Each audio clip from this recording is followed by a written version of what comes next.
It's a live edition tonight. Rashee Rice is in trouble. What will his punishment be? Carson Wentz is the Chiefs' backup quarterback. Was this the right decision?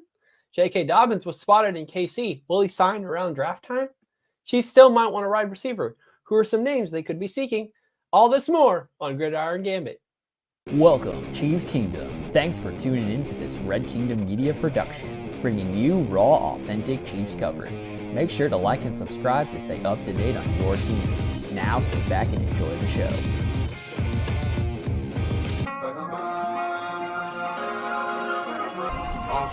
Let's work. Hey. Welcome to this Tuesday night live edition of Gridiron Gambit. I am your host for tonight's festivities. Joined with me is my partner, Daily Dale. How are you doing this evening, sir? And I'm doing good. I'm doing very good. Happy about what we've been seeing going so far. Not so happy about certain things, so ready to talk about it.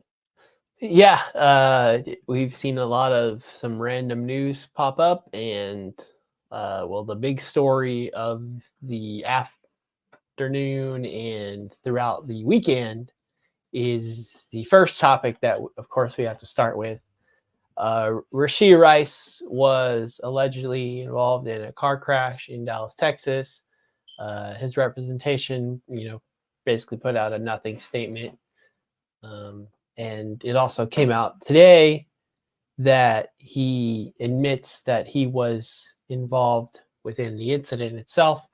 So he admits to some legal guilt and has sought counsel to address the matter. So, Dale, to put the question out there, what do you think Rashee's punishment will be, both inside and outside of football? And does it influence the rest of free agency or the draft process? So as of now, I've been looking on Twitter and everything X and everything like that. And from people who live in Texas and from other people who, or have somewhat some knowledge about the situation, pretty much, with it being a wreck, I heard with the cars already when they're racing and everything like that, they supposedly actually confiscate the car. They don't give it back at all. I also heard rumors about fines and everything like that. Now the fleeing the scene is kind of one of the issues where it could be a little bit more trouble. However, with him being gone and not at the scene, and they couldn't actually investigate him at that time, really, you can't do a breathalyzer because the time period is gone for that as well, too.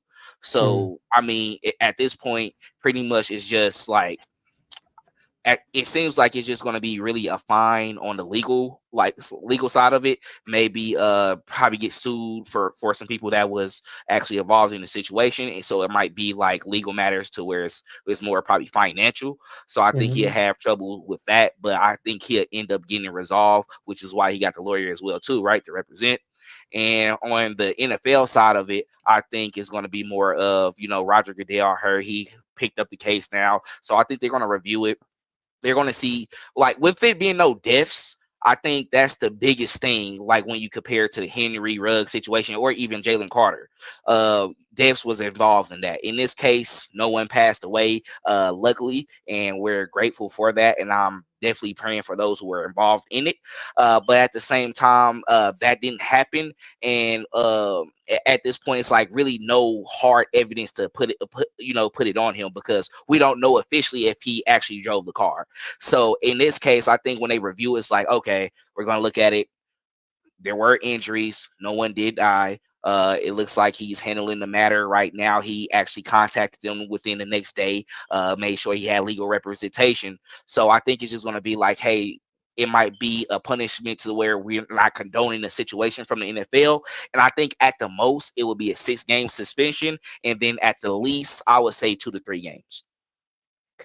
All right. I think I'm in agreement with you on pretty much everything you said. It's not a fun situation. He's going to get punished legally in some way, and of course he's going to get punished in NFL game suspension in some fashion. We don't know how many games or, the stipulation of that. But obviously not a smart decision. But unfortunately, these are kind of the things that can happen when you're a young kid. Basically, you have success and you have, things in front of you. You get handed things. You want to give experiences to other people, and you do dumb things like street racing and running from the scene of a crime and all that type of stuff. And of course, you can be judgmental about it because we are not in the same situation that he is.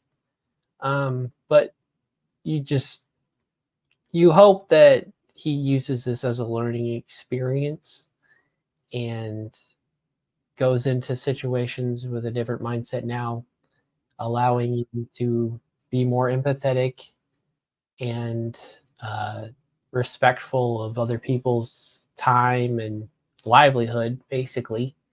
Right. We can talk about it in a light note because nothing bad happened, but car accidents are fatal. Anything can happen behind the wheel, and there's people who crash their car and kill themselves behind the wheel.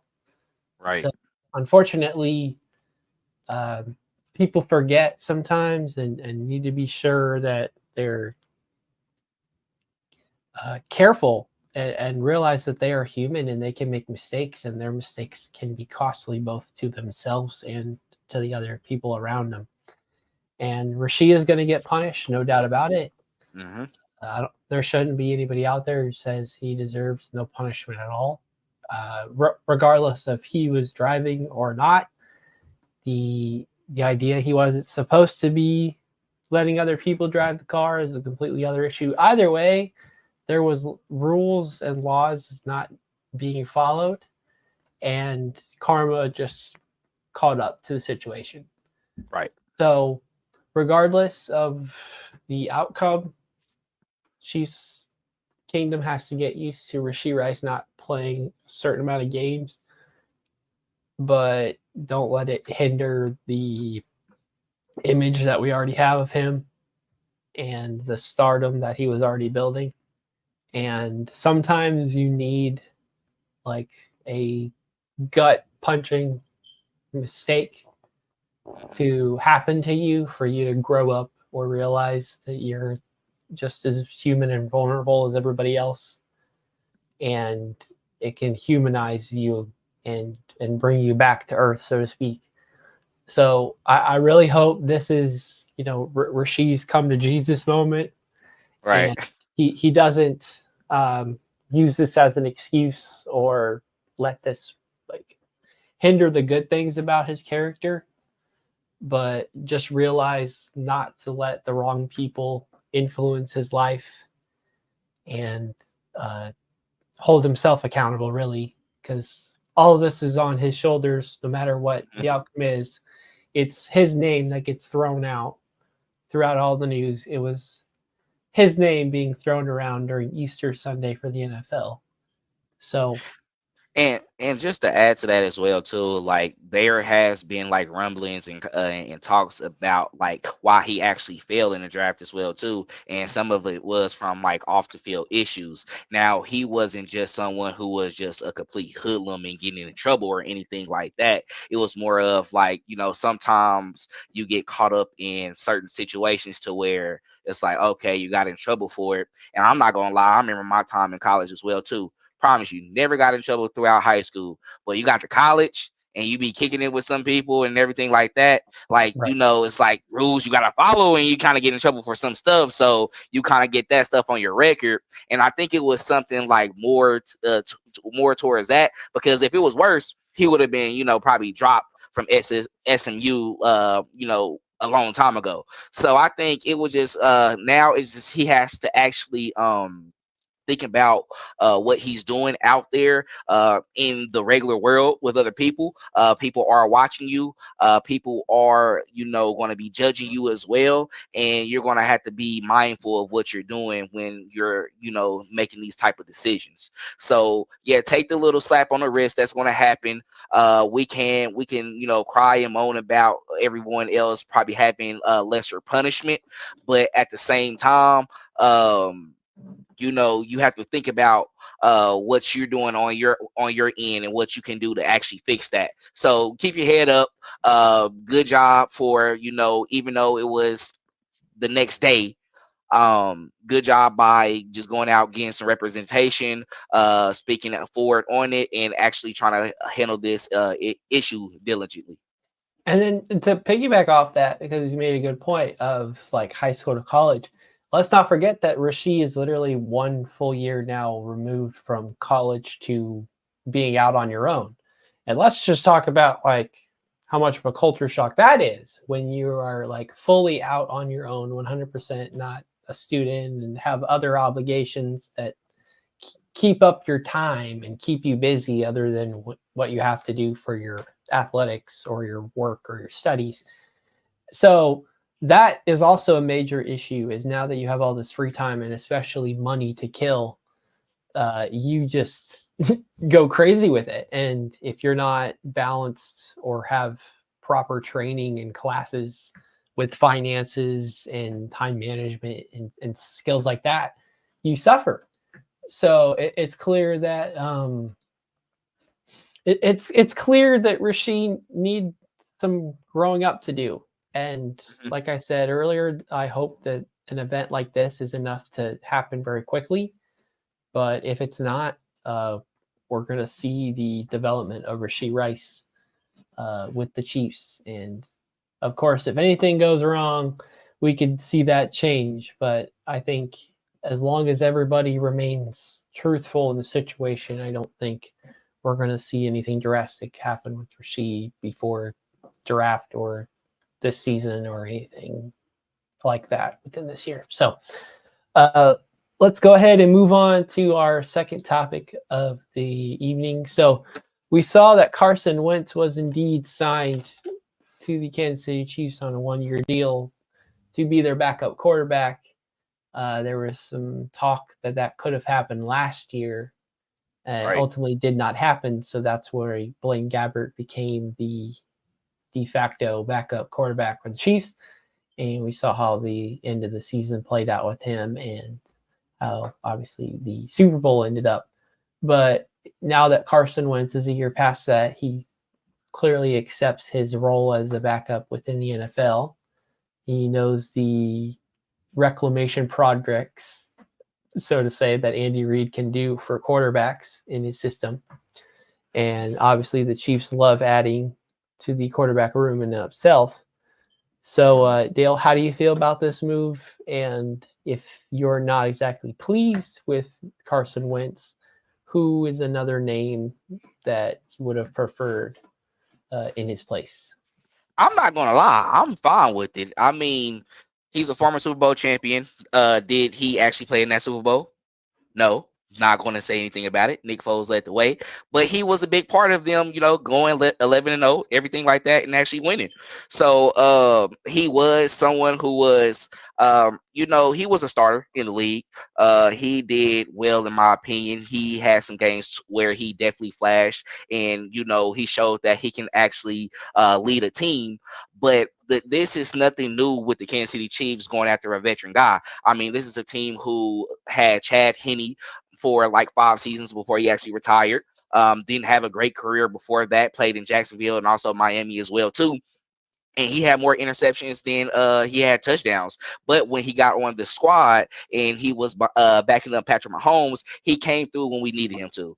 He was able to make the plays, had a couple big plays where he had a run in that Browns game. He had that throw to Tyreek Hill to actually go and be able to cap it off and win that game as well too. And then also he came in the year that Patrick he hurt his ankle and got it rolled, and he had to come out, and he ended off the half playing very well as well. And it just showed that regardless of what they were before, actually becoming a Kansas City Chief, and they weren't as great, but they were able to come in and still be feasible starters and be able to bring that veteran experience that Patrick Mahomes needs behind him. Now I understand that we can bring in guys like Shane Buechele, and also we liked Oladokin as well too. He had his moments to where he flashed and he looked good, but when you bring in a guy like Carson Wentz, who was a former NFL starter, he was a guy who played on playoff teams and was around a playoff culture. I mean, that's okay to have him back up and Patrick Mahomes. It makes a lot of sense. So I mean, really, a lot of people might be like, why did we go ahead and make that move? But at the same time, this is something that where he might have a great preseason.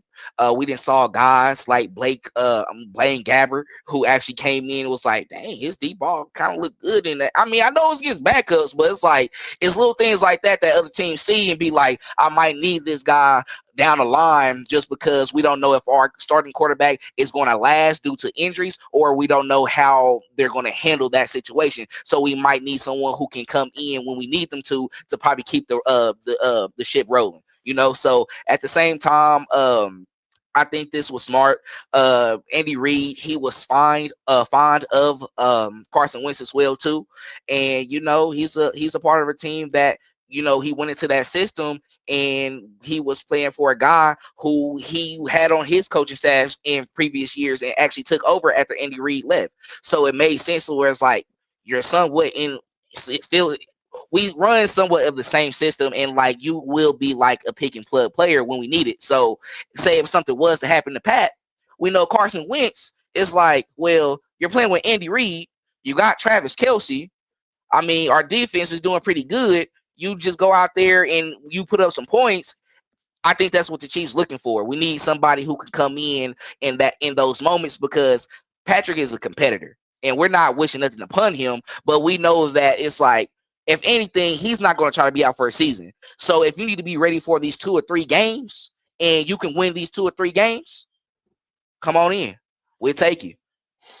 I think the best way I can sum this up is the Chiefs would be in their best interest to start thinking of the backup quarterback position the way that Green Bay Packers did in the mid-90s throughout the 2000s before Aaron Rodgers came in as officially a place in their room. The Green Bay Packers were synonymous for bringing in quarterbacks who were supposed to be the it quarterback somewhere else. Go be Brett Favre's backup, hold the clipboard for a little bit, learn something, and perhaps you get elevated enough to seek possible backup or potential start quarterback positioning elsewhere. And I think that's the best approach the Chiefs can have going forward with Patrick Mahomes, because gone are the days of a Chad Henne, Matt Moore type of backup, because we see what happens when it is a full backups game.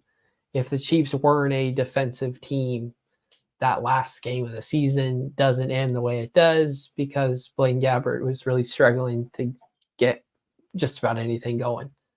So obviously, when you have Patrick Mahomes, all the conversation for quarterback talk goes directly to him, which is how it should be. So then everything behind it should be like, yeah, there is some potential talent behind him. You don't want just a 6th round rookie quarterback or a 12-year veteran, because God forbid, we've seen it happen that a backup has need to play, right, and in playoff games nonetheless.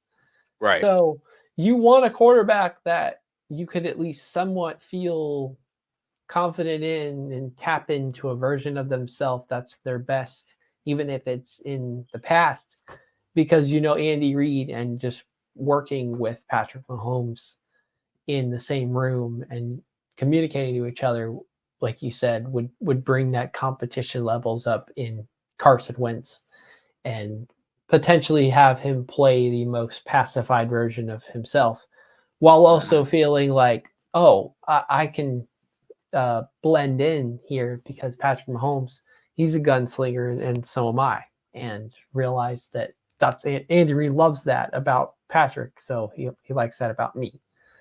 So I think that it would just up his confidence level as well. Right. And of course, none of us hope anything happens with Carson Wentz for the Chiefs, but the best case scenario is balls out in the preseason and somebody has interest. Right. Let's not forget that he was like a game or two away from like being Indianapolis quarterback right now, arguably. Right. Like they almost had interest in him long term, and if he didn't miss that COVID game, who knows how he would have played and how the results would have been. So Right. And and we're going back to the confidence part of it, is just why not go to a team that is winning Super Bowls, be a part of a culture to where it's like, okay, I'm not just going in and just trying to eat off of their success, but at the same time just develop the mindset of becoming a winner and trying to apply that to what I'm trying to do going forward. Because at the same time, like you said, if what happened, he does ball out in the preseason, it's a potential for a team that's like, hey, we probably really need a quarterback this year. Let's go ahead and trade for him, because we didn't see guys do that already each year. We had last year that the Panthers traded for it was an ish. I forgot his name. Amir Smith Marset. Amir Smith Marset. And I was like, he had a phenomenal preseason, and he was playing with the backups and everything like that as well too. And he ended up getting some playing time over there at the Panthers. So just things like that can actually help revamp his career. And I think quarterbacks who are available, who know that they're going to be backups the next season, would want to come over, because who knows, Sam Darnold could have been the guy who probably wanted to slide over to us as well if he didn't go become the Vikings. More than likely, he might be their starting quarterback that they said this season. But don't worry about the Patrick Mahomes stuff. I think with him, we're not going to go into that direction until probably like year 13, year 14. Just because when we know he's coming to the later part of his years with playing football, and we know Tom Brady did it for 20, we know he's going to go for that as well too. But at least when it gets to that point, we have a guy who we feel that, hey, if he sits behind you for 5 years, like an Aaron Rodgers, we're going to go into a situation to where we're not looking for another quarterback again, and we can go ahead and do the same process. So I'm fine with the Carson Wentz signing.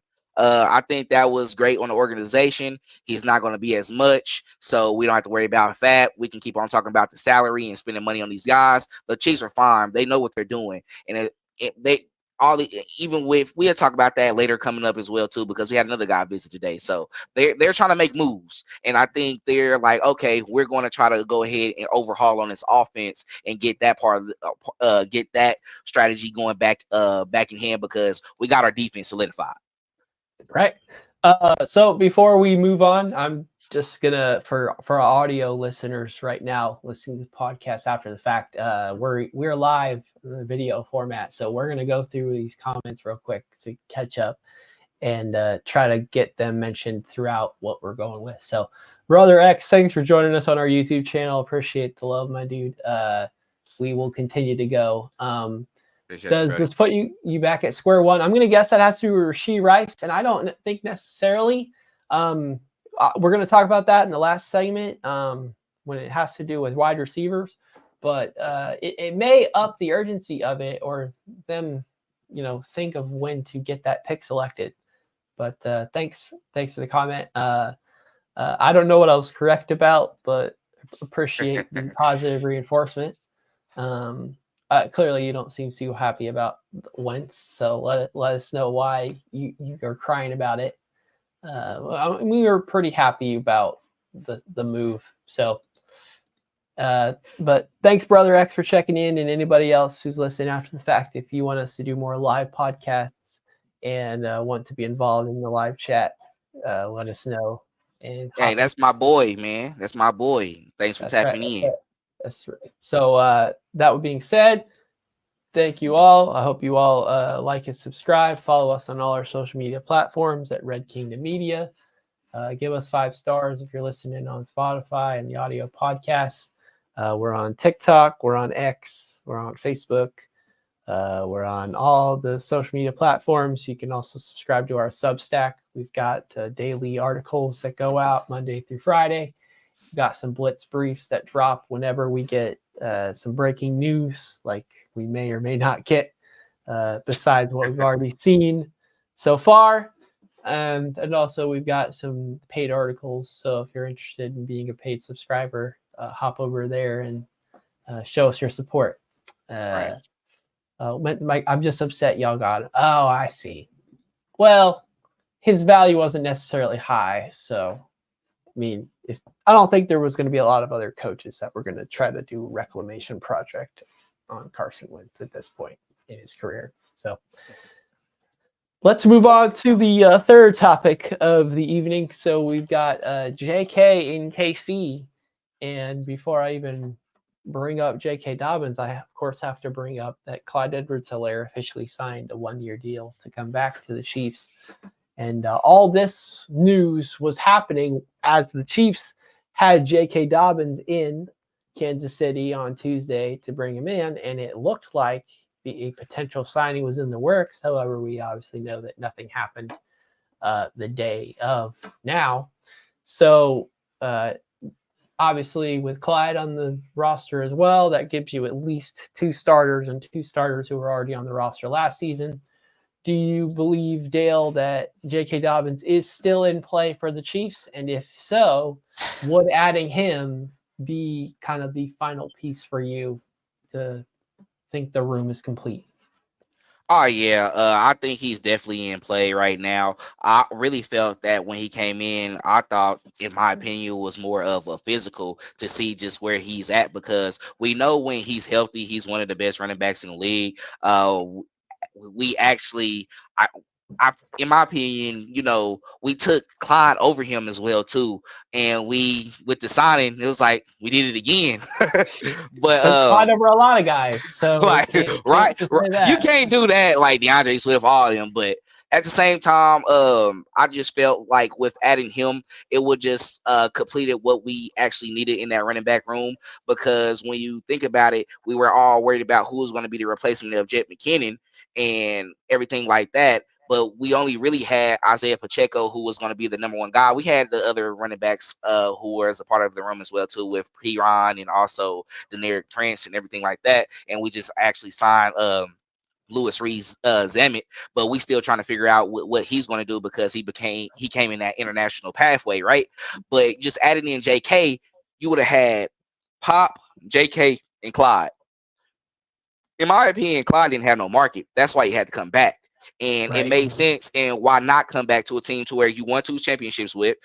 Honestly, you're a good player. I'm not going to lie. When you're healthy and you're part of the game plan, I think he can produce at a high level. We didn't see him make big plays. We didn't saw that hurdle that he made in that Buffalo game. We saw him have that big catch when he said, like, "Hey, Pat, just throw it to me," in that Patriots game. So we know he has the talent to be able to come in and really produce in an offense. But I thought like maybe he would try to go to the Cincinnati Bengals with his partners in Joe Burrow, Jamar Chase, the LSU Tigers. But it's like, oh, he ended up just coming back to the Chiefs, which I think he was like, in this moment, it's like, this team is like on another level of success right now. I was able to be a part of that. They actually took me in, and even though they declined the 5th-year option, I know I can still go back there because they need some guys in that room, and they like bringing back people who already know the system.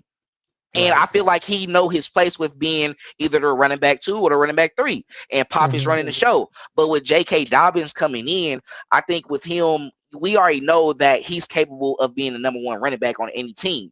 But when it's signing Derrick Henry, it was like, oh, okay, you're going to do that? Y'all gave up on me.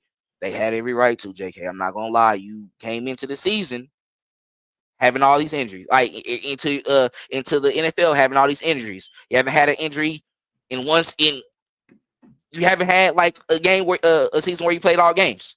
So I just think it's just at the point right now to where him coming in, it would just been good on him getting his confidence back and trying to get established back into the NFL as well too. NFL too, playing with the team where it's like, okay, like I can go ahead and try to come in, add to the success, just play my role. But I had a little feeling, I'm not gonna lie, I was like, maybe this could be like a Shark Kendrick West, Spencer Ware situation. I know it's not the best. Like these guys will be 10 times better, but they were a good running back duo that we had when we had to use them. So I was like, we know how this offense is. And I even I asked Lonnie this earlier. I was like, when you think about it, how was the running back room this year? Everybody played their part in some way. Jet, he was out most of the season. So if JK came in with the injury that he had, you're getting the same thing. But if he's healthy, it's a lot better. And we know what talent he has. You have Pop, who started out the season injured, didn't play like the first couple games, and we had to go with Clyde. We got back Clyde because we know he'd be here, and he's been healthy. That having all three, I think it will match perfectly. And they have in their age as well too. Pop, 23, about to be 24, something like that. JK, he's 25 already. Clyde, he been in a year, been in the NFL the same as long as him. Like they came in at the same time, so 25. So it's young. Jet, he was about to be like 31, 32.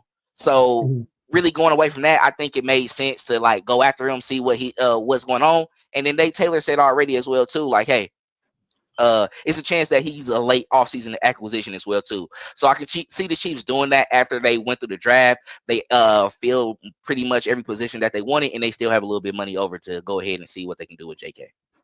Right. Ezra says that if JK could get past week 2, watch out. I think that's pretty much everybody's sentiment, and even Ravens fans had that sentiment about J.K. Dobbins, and then tragedy kept striking. And then Brother X says Clyde must be cheap enough to keep. And I think that's pretty much it. I think at this point, Clyde comes in and takes the number 3 spot, and he plays the role that Jet McKinnon would play. And I think in a way that actually frees Clyde Edwards-Helaire to be the best player and the best version of himself so far, because he's good as a pass-catching running back and hasn't really gotten to showcase that much. And I think if he's placed in that Jet McKinnon role, he can really succeed, because not asking him to constantly run the ball would kind of free him to then be even more explosive when they finally do decide to run him up the middle. Do I want J.K. Dobbins or just a insert day 3 running back? I don't know. I'm torn, because even as a player as good as Isaiah Pacheco didn't even play a full season as the starter. Right. So it's something to consider that running back is just such a dangerous position to play that it is nearly impossible to play all the games starting and like have big snap counts to balance it out. So I think if J.K. Dobbins seems like a healthy option, sure, but I don't think he nor Clyde changes the fact that I would love to see a running back taken towards the end of the draft or an undrafted spot similar to where Pacheco was found, because that's where the value is. The Chiefs love finding these running backs with these low spots that turn out to be, the diamonds of all of them. So, Lonnie, thanks for joining us in the chat.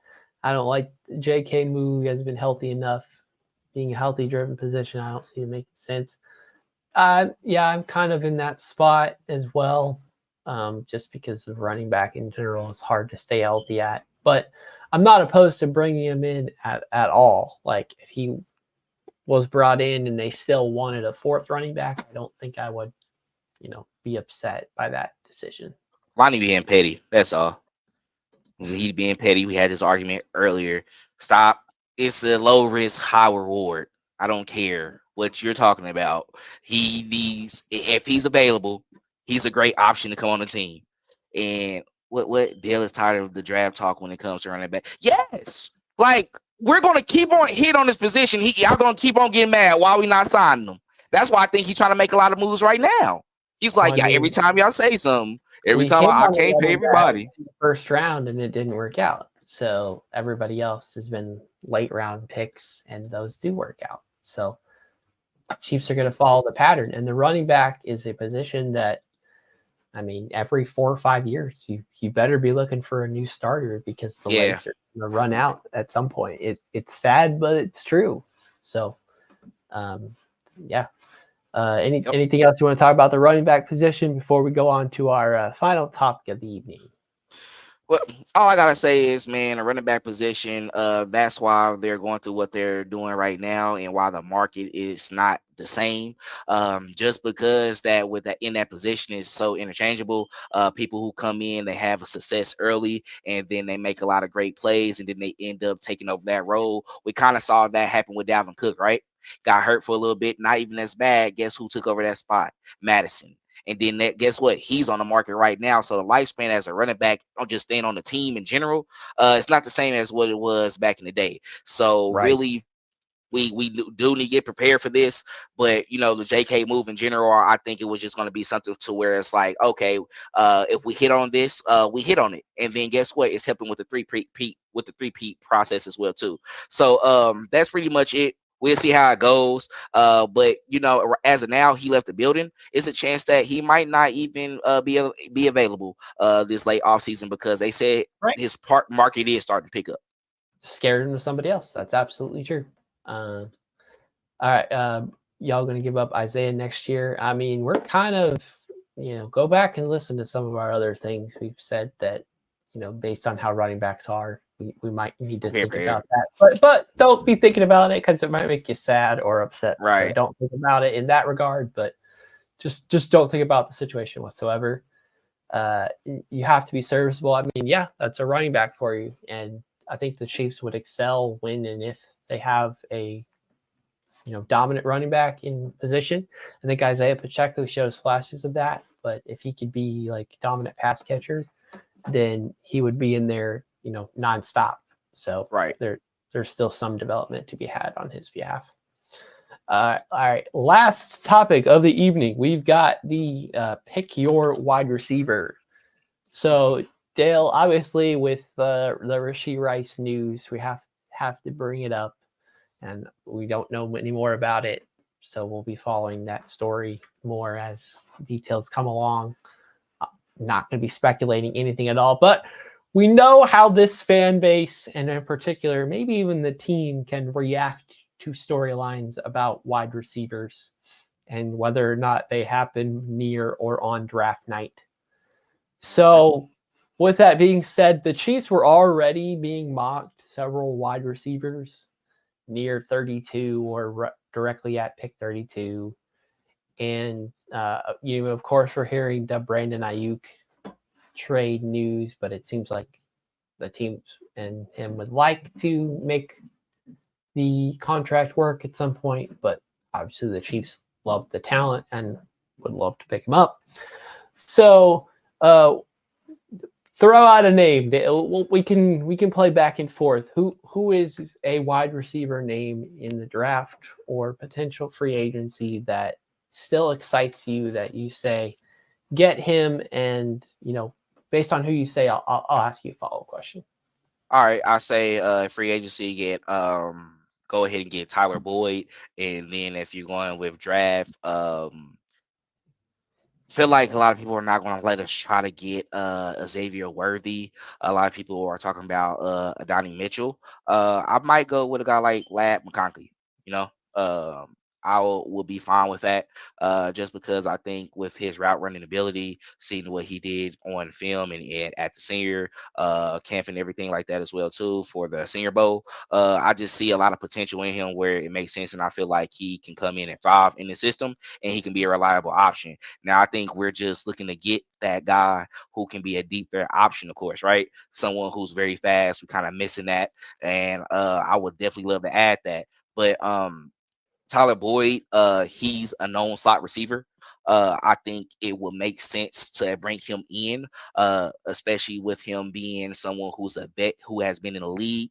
And when you look at the other guys that we had beforehand, even comparing him to MVS, who was on here on a 3-year deal, even though we released him this offseason, he has 1,000-yard seasons at least, and when he's healthy, he hasn't had a season that was under 600 yards. That's better than every guy that we had on the roster. Rashee luckily had 900 this season, and he could have been 1,000-yard receiver if he played the last game of the season. So we're not going to compare him to that. But everyone who has been here for multiple seasons, he has literally stats that's better than them. So I feel like, I know it's at age 29, but I don't think he's someone who is like injury prone or anything like that. When Jamar Chase came in and T. Higgins, of course, his role decreased. That's why he didn't get as much yardage. But being a third wide receiver, he made the yards that he was supposed to get. So he's always been in that realm of 600, 700 for a third wide receiver. That makes sense. So him coming in, we got Travis Kelce, Rashee Rice, and then also we brought in Hollywood Brown as well too. He'll fit in. He'll be all right. He'll be okay. All right. Well, Brother X seems to agree that he would like Tyler Boyd as an option here. So I'm gonna ask you about Ladd McConkey for a second. Would you, if you had to acquire Ladd McConkey on a trade up, would you be less satisfied with the deal? Because let me give you my perspective. A name that I have seen going around as a Chiefs fit would be Brian Thomas Jr. out of LSU. And the consensus seems to be that would need to be a 20s draft selection, and 32 would not get the job done there. Right. So my thinking is, who do the Chiefs covet in this kind of second and third layer of wide receivers? Because I think everyone kind of assumes that 3 of them are going pretty early, well before a Chiefs draft pick could even remotely get them in a spot. So then you've got to ask yourself, of these kind of core group, who do you want? And I think a lot of people are leaning towards Brian Thomas Jr. as that kind of selection.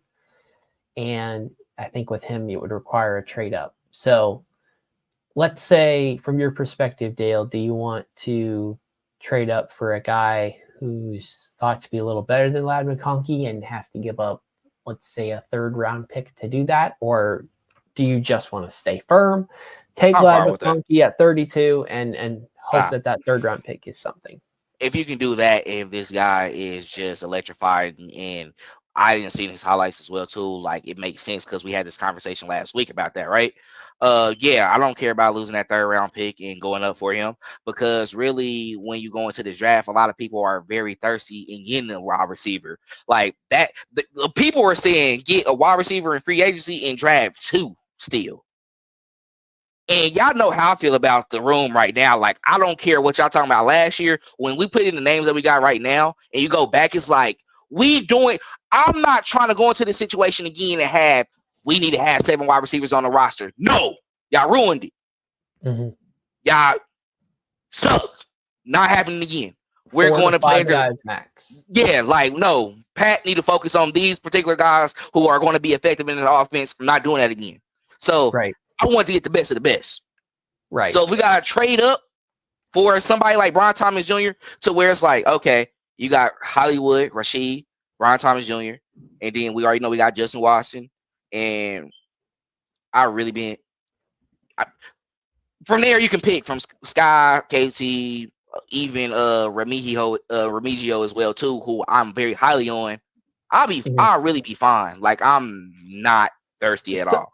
So the Xavier Worthy talk, I think if you follow mock drafts and stuff, he's going to be there at 32 or past it. And if you're the Chiefs, that might be more interesting and like flashy of a choice than Ladd McConkey. Although people would argue that Ladd is a higher rated prospect compared to Xavier Worthy. So that could be something. And like you said, people are going to potentially try to get in front of the Chiefs just to take that player away, a la the Henry Ruggs. But look how that turned out. And he gets mentioned twice in the same show for different reasons. But if you mention wanting the best of the best wide receivers, I'll just throw that out there. The Brandon Aiyuk rumors have been there, and it doesn't seem like he's really going to be on the out. But if the Chiefs offered a first, second round pick for Brandon Aiyuk, and the 49ers say yes, are you upset by that move? We don't got the money. He wants to get paid. I don't think we're going to be able to get that. Justin Jefferson would want to get paid, and the Chiefs. All right. Would be dead set on bringing him here. Justin Jefferson or Brandon Aiyuk. I'm taking Justin Jefferson. I don't care. He's the best wide receiver in the league. I don't care. Like Tyreek might really be the best wide receiver. We had him already. That's cool. But okay. Justin Jefferson, yeah.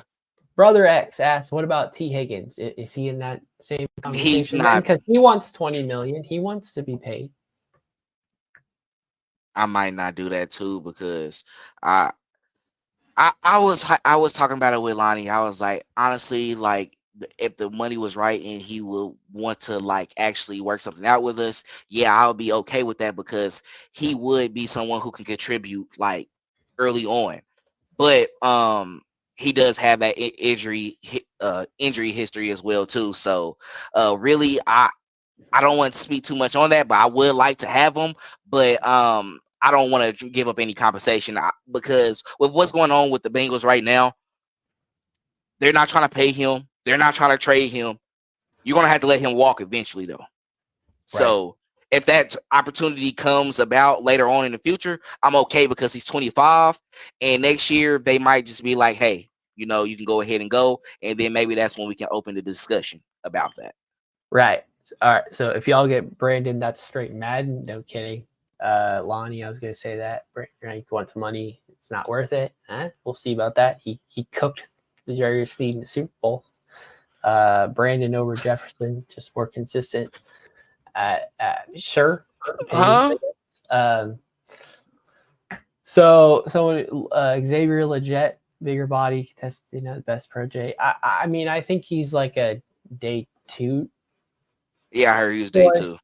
So I think some of the guys that we're kind of discussing is someone who's going to take your first round pick either in a direct trade up or using the 32nd pick. He did cook Sneed, though. Hey, that's what I'm saying. After getting Brown, I'd rather draft a bigger guy who's more of a go up and get it guy. I think Xavier Worthy has those kind of skill sets. Hold on, Clinton. I'm getting tired of this. Let me tell you something with the Chiefs right now. Ezra, I mess with you, bro. You know I do. Like, I really do. And I understand what y'all be saying. We're out of that realm of football now, though, in my opinion. Like, I'm sorry. And knowing the Kansas City Chiefs, they're going to get somebody little and fast again if they can. Like, if you had Justin Jefferson and Zay Flowers, I feel like they'll go with Zay Flowers just because he's just the body build that they want. That's hyping it. I'm lying. You take Justin Jefferson whenever you can. But I was just really pushing the point across of where I really think they like this body type of a receiver. And like, if they're not trying to pay that much money to someone who is trying to demand the top of the market, they definitely try to go out there and find someone who fits like what they do offensively because they're very like a lot of motions. Like they like to move around. That's how they figure out the coverages and seeing what's going on. Keeping hand. That's why McCole Hardman scored a touchdown. They knew they were in zone. Nobody moved. They like to do things like that. We need guys who can be able to do that the whole time. And you still have a motor. You got to go back and forth. Mm-hmm. You got to do this. Tyreek, what he's doing right now, he's doing way more. Freaking nature. That's the type of guys that they want. Anomalous. That's right. We aren't going to pay $20 million to wide receivers. Well, in that range, correct. It needs to be like top tier talent and somehow a bargain at the same time. And Lonnie comes back. It sucks compared to Jed. Compared to, sure, but who played all season? So you got to ask. Ever since we passed, that's what I'm saying. DK for Hardman. But that's the point, Ezra, is what if the Chiefs continue to pick a McColl type over another player? They did it in 2019. They did it in 2020. They did it in 21. And, if there was another player around Rashee's spot, or if Zay Flowers was around when the Chiefs picked, who knows if Rashee Rice is picked, and then that's the body type that gets chosen again. So they never thought McColl was getting ball. I mean, he did. They was running zone. That's what I was saying. That's why they do a lot of motion, because they're going to see what's going on. Yeah, they probably wasn't watching him, but it was just like, come over, went back. Oh, you're not going nowhere? I'm just going to go to McColl. Like, you're not watching him at all. You focus on Travis too. Right. All right. Jay just light. He stay weak. Aiyuk hard body. Will up speed. Never had Tyreek because we're chasing a ghost. Well, I mean, you don't have to be Tyreek level speed for the Chiefs to covet and want speed. I think you just have to exhibit quickness of some kind, and they'll find a way to use it. And I think the rugby star is going to be kind of indicative of whether or not they can use speed, because that's what that guy was known for. And get an XFL kickoff going in rugby style, get some momentum going. He could run off. You never know. So, well, we are super over. I think we've pretty much hit about every receiver we wanted to hit. Nice talking to you, Dale. Thank you all for joining us here in the live chat. It's been real. Hope you all have a great rest of your evening, or if you're listening afterwards, a great rest of your week. God bless each and every one of you. And as always, let's go. Chiefs. Thanks for checking out this update straight from the heart of Chiefs Kingdom. We appreciate your passion, so please leave a like and follow us wherever you tune in from. See you next tailgate, your trusted source for all things Chiefs, Red Kingdom